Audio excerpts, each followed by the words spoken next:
भविष्य की एक दुनिया जहां एआई और वर्चुअल रियलिटी ने मानव जीवन के हर पहलू पर कब्जा कर लिया है।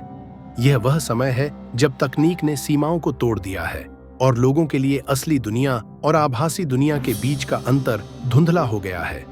लेकिन इस चमकदार डिजिटल युग के पीछे एक गहरा अंधेरा छुपा हुआ है। एक ऐसा अंधेरा जो लोगों को निगल जाता है और उन्हें एक ऐसे जाल में फंसा देता है जिससे निकलना नामुमकिन सा लगता है। यह कहानी है आर्यन की, एक ऐसे युवा की जिसने अपनी जिंदगी को बदलने के लिए वर्चुअल रियलिटी का सहारा लिया। आर्यन एक साधारण इंसान था जो अपनी नीरस और उबाऊ जिंदगी से ऊब चुका था। एक दिन उसने डिजिटल एबिस नामक एक नए वर्चुअल रियलिटी गेम के बारे में सुना जो लोगों को एक ऐसी दुनिया में ले जाता था जहां वे अपनी हर इच्छा पूरी कर सकते थे। यह गेम सिर्फ एक गेम नहीं था, बल्कि एक ऐसा अनुभव था जो लोगों को उनकी वास्तविकता से दूर ले जाता था। आर्यन ने इसे आजमाने का फैसला किया। जैसे ही उसने वीआर हेडसेट पहना और गेम शुरू किया, वह एक ऐसी दुनिया में पहुंच गया जो उसने कभी सपने में भी नहीं देखी थी। यहाँ सब कुछ संभव था। वह एक महान योद्धा बन सकता था, एक अमीर व्यापारी या फिर एक शक्तिशाली जादूगर। यह दुनिया इतनी आकर्षक थी कि आर्यन ने समय का हिसाब लगाना ही बंद कर दिया। लेकिन धीरे धीरे आर्यन को एहसास होने लगा कि कुछ गलत है। वह जितनी देर तक इस दुनिया में रहता, उतना ही उसे असली दुनिया से दूर होता महसूस होता। उसके दोस्त और परिवार उसे भूलते जा रहे थे और उसकी वास्तविक जिंदगी बिखरती जा रही थी। फिर भी वह इस डिजिटल एबिस को छोड़ नहीं पा रहा था। यह दुनिया उसे अपनी गहराई में खींचती जा रही थी और वह खुद को इससे बचा नहीं पा रहा था। एक दिन आर्यन को एक रहस्यमयी संदेश मिला, एक ऐसा संदेश जो उसे इस डिजिटल अंधेरे से बाहर निकलने का रास्ता दिखा सकता था। लेकिन इसके लिए उसे अपने सबसे गहरे डर का सामना करना पड़ेगा। क्या आर्यन इस डिजिटल एबिस से बाहर निकल पाएगा? क्या वह अपनी वास्तविक दुनिया में वापस लौट पाएगा, या फिर वह हमेशा के लिए इस अंधेरे में खो जाएगा? यह कहानी है तकनीक के अंधेरे पक्ष की, मानवीय इच्छाओं की और उस संघर्ष की जो हर इंसान को अपनी वास्तविकता और कल्पना के बीच करना पड़ता है। अंधेरे की गहराई में एक ऐसी रोमांचक और मनोरंजक कहानी है जो दर्शकों को शुरू से अंत तक बांधे रखेगी। तो क्या आप तैयार हैं इस डिजिटल अंधेरे में उतरने के लिए, या फिर आप अपनी वास्तविक दुनिया में ही सुरक्षित रहना पसंद करेंगे? आर्यन को उस रहस्यमयी संदेश में सिर्फ एक वचन लिखा मिला था, तुम्हारी सबसे बड़ी कमजोरी ही तुम्हारा सबसे बड़ा हथियार बनेगी। आर्यन समझ नहीं पाया कि इसका क्या मतलब था, लेकिन उस संदेश के बाद उसे एक आशा की किरण दिखने लगी। क्या वह सच में इस अंधेरे से बाहर निकल सकता था? क्या उसकी कमजोरी, उसकी निर्भरता और इच्छाओं का अंधा पीछा ही उसे बचा सकती थी? आर्यन ने इस संदेश को गंभीरता से लिया और खुद से पूछा, क्या मैं सच में अपनी इच्छाओं को नियंत्रित कर सकता हूँ? क्या मुझे अब इस डिजिटल दुनिया को छोड़कर अपनी असली जिंदगी का सामना करना चाहिए? उसने एक आखिरी बार वीआर हेडसेट पहना और गेम को फिर से खोला। लेकिन इस बार वह इस दुनिया के आकर्षण से बाहर जाने का दृढ़ निश्चय करके आया था। जैसे ही उसने गेम के अंदर कदम रखा, उसे महसूस हुआ कि अब वह पहले जैसा नहीं रहा। उसे इस दुनिया की असलियत का एहसास होने लगा। यह सिर्फ एक भ्रम था, एक खौफनाक जाल जिसने उसे एक ऐसे फरेब में फंसाया था जिसमें वह खुद को खो चुका था। जैसे जैसे वह इस डिजिटल दुनिया के और अंदर जाता गया, वह अपनी इच्छाओं और ख्वाहिशों से लड़ने लगा। वह अपने भीतर की कमजोरी को पहचानने लगा। उसकी आवश्यकता से ज्यादा की चाहत, उसका सुकून और शांति की बजाय जल्दबाजी में आनंद की तलाश, जो उसे कभी पूरी नहीं हुई। अब वह समझ रहा था कि उसे अपनी असलियत को स्वीकार करना होगा और इस झूठी दुनिया से बाहर आना होगा। लेकिन यह रास्ता इतना आसान नहीं था। उसे बार बार अपनी इच्छाओं से लड़ना पड़ रहा था। गेम की दुनिया उसे आकर्षित करती, उसे उसकी पुरानी इच्छाओं की ओर खींचती, जो उसे फिर से उस डिजिटल एबिस में वापस खींच सकती थी। लेकिन आर्यन ने खुद से वादा किया था कि वह इस झूठी दुनिया से बाहर आएगा और अपनी असली पहचान को फिर से पाएगा। कुछ घंटों बाद आर्यन ने खुद को इस वर्चुअल दुनिया से बाहर निकालने का तरीका खोज लिया। जैसे ही उसने अपना हेडसेट उतारा, उसे एक अजीब सा एहसास हुआ। वह अब वापस आ चुका था। लेकिन क्या यह लौटना सच में आसान था? आर्यन ने अपनी असली दुनिया में वापसी के बाद खुद को अकेला महसूस किया। उसके दोस्तों और परिवार ने उसे पहले जैसे नहीं पाया। उसकी जिंदगी अब एक खाली स्थान में बदल चुकी थी। वह जानता था कि वह जो अनुभव कर चुका था वह कभी भी उस खालीपन को भर नहीं सकता था। लेकिन फिर भी उसने खुद से एक सवाल पूछा, क्या वह इस खाई में गिरने से बच सकता था? उसे समझ में आया कि वास्तविक दुनिया और आभासी दुनिया के बीच का संतुलन महत्वपूर्ण है। हमें अपनी इच्छाओं को जानबूझकर सीमित करना होता है ताकि हम वास्तविकता से जुड़ सके। वह जान गया था कि आत्मनिर्भरता और संतुलन की ओर बढ़ने से ही वह सच में अपने जीवन को पूरी तरह से जी सकता था। आर्यन ने अपने पुराने जीवन को फिर से बनाने की ठानी। उसने फिर से अपने रिश्तों को अहमियत दी और धीरे धीरे अपने आप को उस खाई से बाहर निकाला जिसमें वह खुद को खो चुका था। हालांकि वह पूरी तरह से ठीक नहीं हुआ था, लेकिन उसने अपने संघर्ष को अपने भीतर की शक्ति के रूप में अपनाया। वह अब जानता था कि खुद को खोने से ज्यादा खतरनाक कुछ नहीं हो सकता। अंधेरे की गहराई में एक ऐसी कहानी है जो दर्शकों को यह सोचने पर मजबूर कर देती है कि क्या तकनीकी विकास की दिशा सही है और क्या हम अपनी वास्तविकता और इच्छाओं के बीच संतुलन बनाए रख पा रहे हैं। आर्यन की यात्रा यह दिखाती है कि कैसे डिजिटल दुनिया में फंसने के बाद हमें खुद को पहचानने और अपने असली जीवन को फिर से जीने की आवश्यकता है। यह एक चेतावनी है जो हमें यह समझाने की कोशिश करती है कि आभासी दुनिया में खोने से पहले हमें अपनी असल दुनिया को कभी न भूलना चाहिए। तो क्या आप भी इस यात्रा पर साथ चलेंगे? क्या आप अपनी वास्तविकता और कल्पना के बीच का सही संतुलन खोज पाएंगे? आर्यन की जिंदगी धीरे धीरे पटरी पर आ रही थी, लेकिन कुछ खौफनाक चीजें थीं जो उसे चैन से जीने नहीं दे रही थीं। हर रात उसे डिजिटल एबिस की वह दुनिया सपनों में दिखाई देने लगी, जैसे वह कभी पूरी तरह से वहां से निकल ही नहीं पाया था। उसकी आंखें हर वक्त उस अंधेरे, अव्यक्त दुनिया के ख्यालों से घिरी रहती।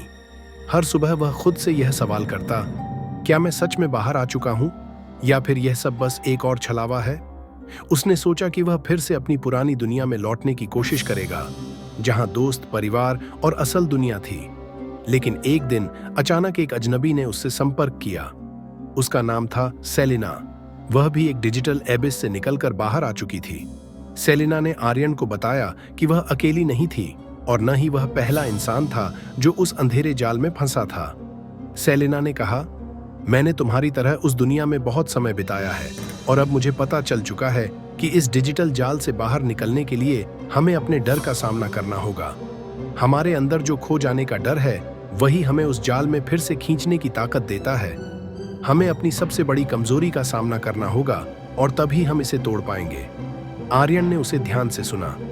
उसे अब एहसास हुआ कि यह सिर्फ एक व्यक्तिगत लड़ाई नहीं थी, यह एक सामूहिक संघर्ष था। अगर उसे और बाकी सभी को इस डिजिटल अंधेरे से बाहर आना था तो उन्हें मिलकर इसका सामना करना होगा।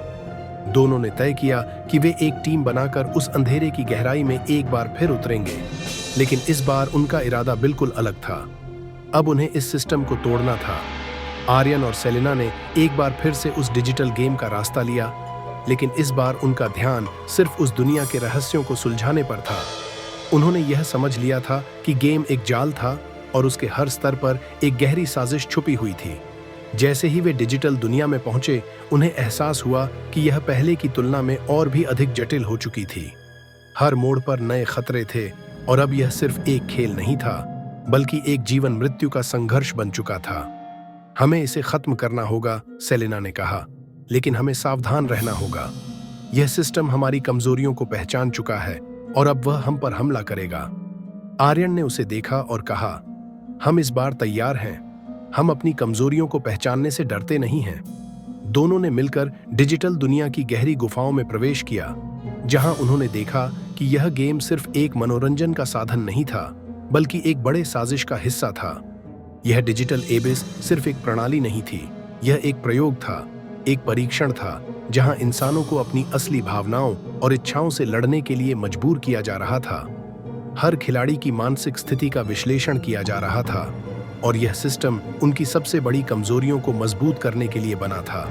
जैसे जैसे वे और भीतर गए, उन्होंने उस प्रणाली का केंद्रीय केंद्र पाया, जहां सब कुछ कंट्रोल किया जा रहा था। यह एक अत्यधिक जटिल एल्गोरिदम था जो हर खिलाड़ी की इच्छाओं, डर और कमजोरियों को ट्रैक करता था। आर्यन और सेलिना ने मिलकर उस सिस्टम को तोड़ने की योजना बनाई। हमारे अंदर जो डर है वह उनकी ताकत है, आर्यन ने कहा। अगर हम उस डर से बाहर आ गए तो वे हमें कभी नहीं हरा पाएंगे। उन्होंने अपने भीतर के डर और इच्छाओं को पहचानने और उन्हें स्वीकार करने का निर्णय लिया। जैसे ही उन्होंने अपने डर का सामना किया, वे उस डिजिटल एबिस के केंद्रीय नेटवर्क तक पहुंच गए और उसे तोड़ने में सफल हो गए। सिस्टम टूट चुका था।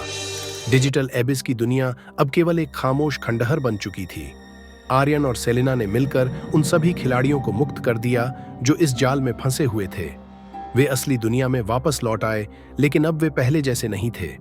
अब उन्हें यह एहसास था कि असली शक्ति उनके भीतर थी। अपनी इच्छाओं और डर से ऊपर उठकर आर्यन ने अपने जीवन को फिर से एक नई दिशा दी। अब वह अपनी असली दुनिया में वापस लौटने का आभास करता था, लेकिन इस बार वह अपने आंतरिक संघर्षों से पूरी तरह से अवगत था। उसने सीखा कि असल जिंदगी में सबसे बड़ी लड़ाई खुद से होती है, और जब हम अपने डर और इच्छाओं से ऊपर उठ जाते हैं, तब हम सचमुच मुक्त हो सकते हैं।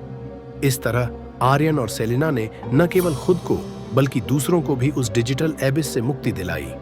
वे अब जानते थे कि दुनिया चाहे जैसी भी हो, असली शक्ति हमारी अपनी मानसिकता और आत्मविश्वास में ही छुपी हुई है। आर्यन और सेलिना ने डिजिटल एबिस की दुनिया को तोड़ने के बाद अपनी असली दुनिया में वापस कदम रखा, लेकिन यह वापसी उतनी आसान नहीं थी जितना उन्होंने सोचा था। जब वे बाहर आए तो उन्होंने महसूस किया कि इस जाल से बाहर आकर भी वे अपने भीतर की उस गहरी खाई को पूरी तरह से नहीं भर पाए थे। डिजिटल दुनिया में बिताए गए समय ने उन्हें शारीरिक और मानसिक तौर पर थका दिया था। वह अब जानते थे कि यह लड़ाई सिर्फ तकनीकी नहीं, बल्कि मानसिक और भावनात्मक भी थी।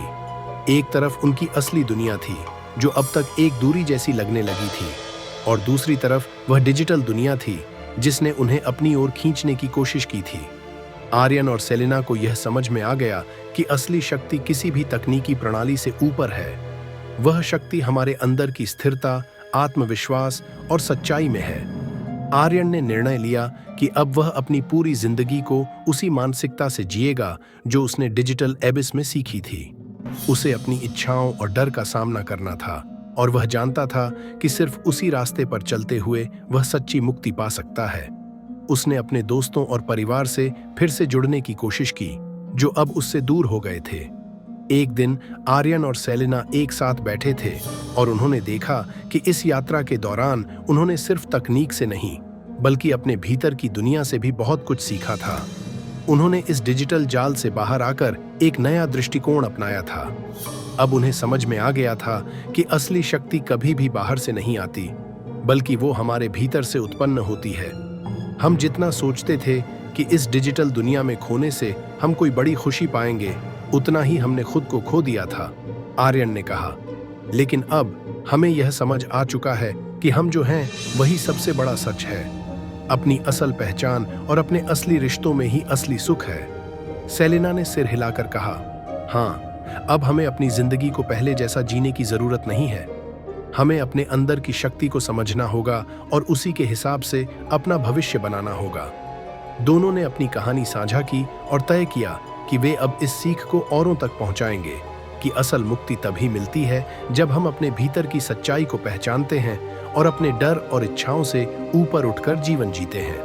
आर्यन ने अपनी असली दुनिया में लौटने के बाद एक नया कदम उठाया। उसने एक नई दिशा पकड़ी और इस बार वह पूरी तरह से अपनी जिंदगी में संतुलन बनाए रखने के लिए तैयार था। उसने अपने व्यक्तिगत जीवन, परिवार और दोस्तों से जुड़ने के साथ साथ समाज में एक सकारात्मक बदलाव लाने का प्रण किया। यह कहानी खत्म नहीं हुई थी, क्योंकि आर्यन और सेलिना अब जानते थे कि असली यात्रा अभी शुरू होनी थी। वह यात्रा जो उनके भीतर की दुनिया को और भी गहरे से जानने की थी। अंधेरे की गहराई में हमें यह सिखाती है कि हम जो सबसे ज्यादा चाहते हैं वही हमें अक्सर सबसे ज्यादा खोने की ओर ले जाता है। असल ताकत हमारे भीतर होती है, हमारी मानसिकता, हमारे निर्णय और हमारे रिश्ते। डिजिटल दुनिया में खो जाने से पहले हमें अपनी असली दुनिया को पहचानने और समझने की जरूरत है। तो क्या आप भी तैयार हैं अपनी असली दुनिया में लौटने के लिए और अपने भीतर की शक्ति को पहचानने के लिए?